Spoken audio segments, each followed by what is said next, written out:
तो आइए अब हम देखना स्टार्ट करते हैं क्वेश्चन नंबर 23 को। यहाँ पर क्वेश्चन बोल रहा, बगल के चित्र में त्रिभुज एबीसी के शेष लंब एडी और सीई एक दूसरे को पी पर प्रतिच्छेद करते हैं। ठीक है, हमारे पास एक बगल में चित्र है। ठीक है, तो इस त्रिभुज का नाम है ए बी सी। ठीक है, इसमें शेष लंब आपको दो दिख रहे होंगे, एक एडी और एक सीई। ये दोनों जो शेष लंब है एक दूसरे को बिंदु पी पर प्रतिच्छेद करते हैं। ठीक है, यानी कि काटते हैं। दिखाएं कि पहला क्वेश्चन है त्रिभुज एईपी। यहां पर त्रिभुज एईपी कहां पर है, देखिए त्रिभुज एईपी यहां पर ऐसे करके है एईपी। ठीक है, ये आपको त्रिभुज दिख रहा होगा ऐसे करके।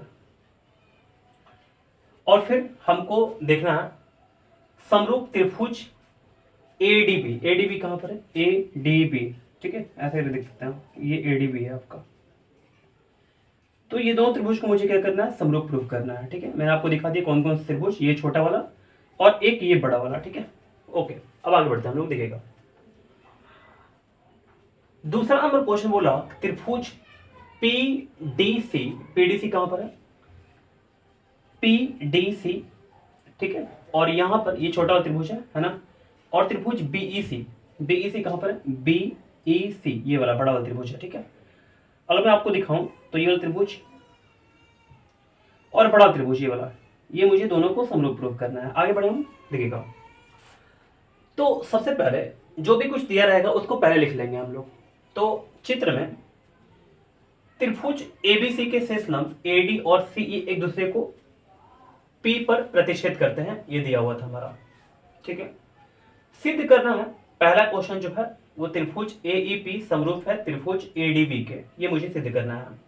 दूसरा नंबर क्वेश्चन त्रिभुज पीडीसी समरूप होगा त्रिभुज बीईसी के। ठीक है, ये भी मुझे साबित करना है। तो चलिए अब देखना स्टार्ट करते हैं लोग प्रमाण को। तो पहला क्वेश्चन मैं यहाँ पर ले चुका हूं और मैं इसको पहले प्रूव करूंगा। ठीक है, इसके बाद दूसरा क्वेश्चन को लेकर के प्रूव करूंगा।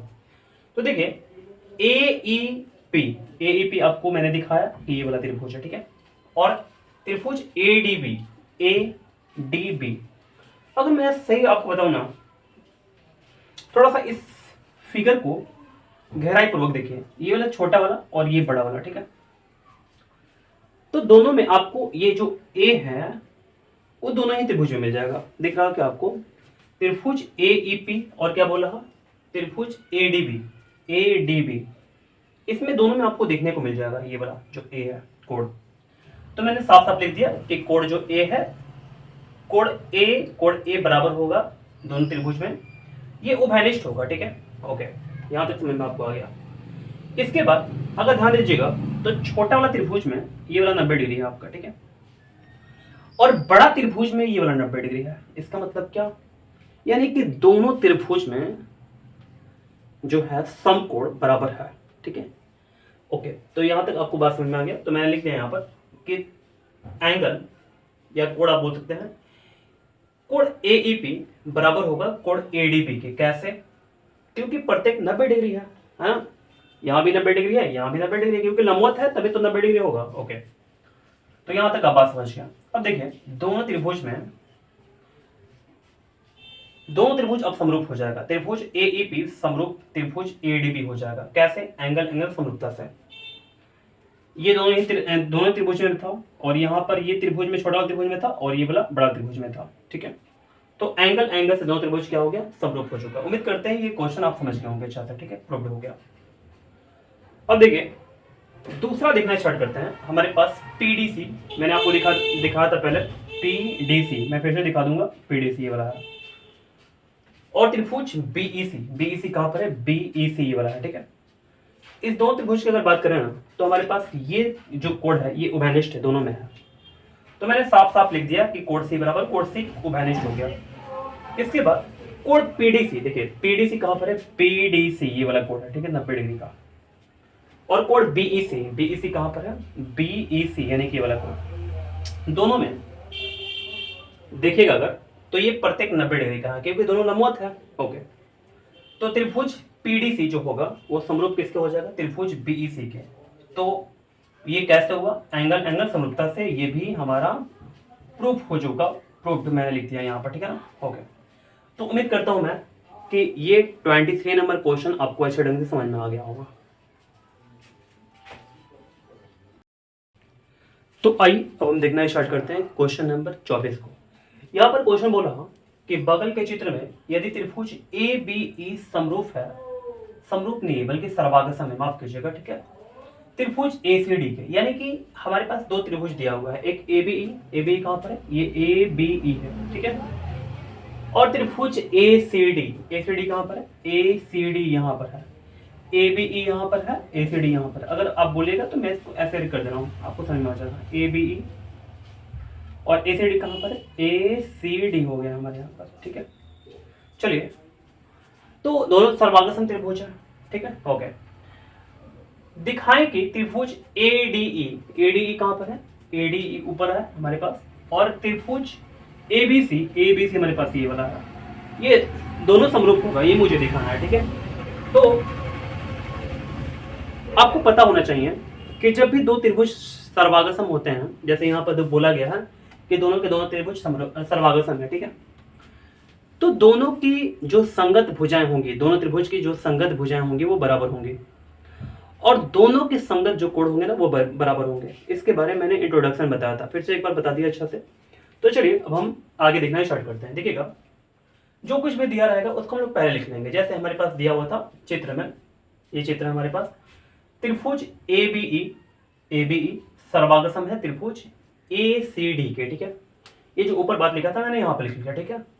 अब सिद्ध करना है मुझे कि त्रिभुज ए डी ई, यहाँ पर देख सकते हैं आप, समरूप होगा त्रिभुज ए बी सी के, ठीक है, ओके। आगे बढ़ना स्टार्ट करते हैं, आप प्रमाण में देखना स्टार्ट करते हैं। देखिए, हम लोग देखेंगे त्रिभुज ए बी ई और ए सी डी, जब हमारे पास दोनों ये त्रिभुज समरूप हैं, ये दिया हुआ है, ठीक है, यहां से मैंने ले लिया, देखिए दिया हुआ है ये चीज। तो अगर ये चीज दिया हुआ ना, तो मैं क्या करूंगा, इसके जो संगत भुजाएं हैं उसको मैं इक्वल करूंगा। क्यों करूंगा, क्योंकि आगे चलकर जरूरत है इसका। तो ए बी इक्वल टू क्या हो गया, ए सी, ए बी इक्वल टू क्या हो गया, ए सी, कैसे, सी पी सी टी से, corresponding part of congruent triangle, और मैं इसको ले लूंगा ए ई और यहाँ पे लूंगा ए डी, ठीक है। देखिए टारगेट क्या है, छोटा त्रिभुज मैं यहाँ पहले बनाता हूँ और बड़ा त्रिभुज मैं थोड़ा सा यहाँ बनाता हूँ। अब ध्यान दीजिएगा, थोड़ा सा यहाँ पर छोटा जगह है, तो ए डी ई मैंने यहाँ पर बना दिया और यहाँ बना दिया ए बी सी। मेरा टारगेट बस ये है कि ये बटे में ये कर दूं और ये बटे में ये कर दूं, और फिर इस एंगल को इस एंगल के इक्वल दिखा दूं, तो क्या हो जाएगा, साइड एंगल साइड से दोनों त्रिभुज समरूप हो गया। बस यही काम करना है और कुछ नहीं, ठीक है। तो हमको ये बटा ये लाने के लिए क्या करना पड़ेगा, देखिएगा मैं क्या करता हूं, इसको मैंने इक्वल दिखा दिया और इसको मैंने इक्वल दिखा दिया, सिर्फ छोटे से। इसको मैं चाहूं तो अदला बदली कर सकता हूं इसके जगह को, यानी कि लेफ्ट को राइट और राइट को लेफ्ट कर सकता हूं।